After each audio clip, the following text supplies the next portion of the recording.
Hi there, this is Akasha Searcy, and welcome back to Alchemizing Your Awareness in Asana. And this is a series really oriented toward understanding a deeper layer of what the energetic request of the shape is. And for this video, I'm going to talk about forward fold. It's a pose that we do so many times in a flow class, but until you really understand the energetics and the principles of what's happening in the shape, it's something that a lot of people disconnect from.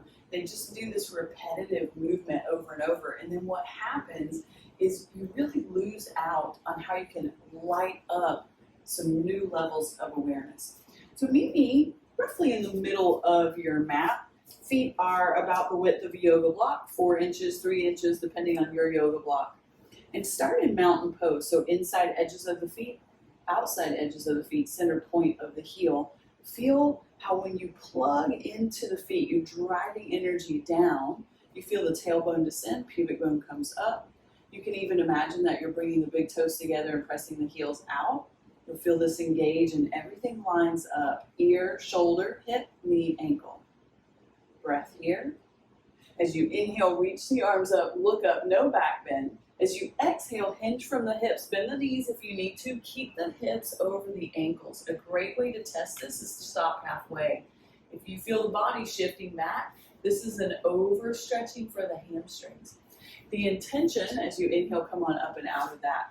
The intention of forward fold is to support the internal organs so that you can get deeper ease in the gut. A lot of times, yes, we know that it's good for the hamstrings and the calf muscles and the glutes and the low back. We understand that there's a stretch happening on the back plane of the body and a shortening happening on the front plane of the body. The key is the stretch on the back plane of the body needs to honor alignment principles. And when we go into this forward fold and we send the booty back, we're in a misalignment. So if you can keep the weight of a forward fold truly happens in the balls of the feet and the pads of the toes, you'll feel the hamstrings and the calf muscles light up in a whole new way. As you start to hinge forward, just bend the knees until the ribs touch the thighs. You can also have your hands on blocks, right? And you just stay here until those hamstrings open.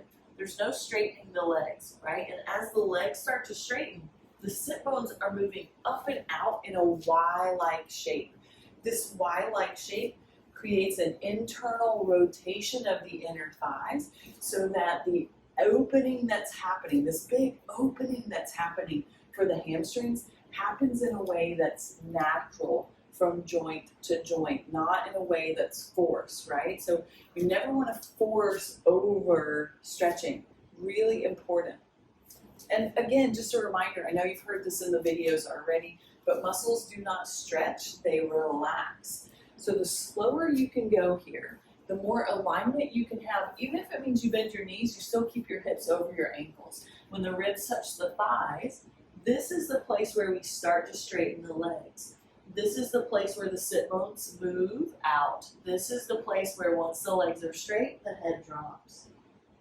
And what's happening here is when you keep those legs, inhale when you come up, if you keep those legs really active, you're going to notice that the upper body can really take advantage of the release that gravity is adding to this position. When the lower body is stable, the upper body is able to take that energy. So if you're drawing energy up the legs, it ripples through the rest of the body, and we want it to ripple through in a release, right? The release is happening here because the stability is happening here.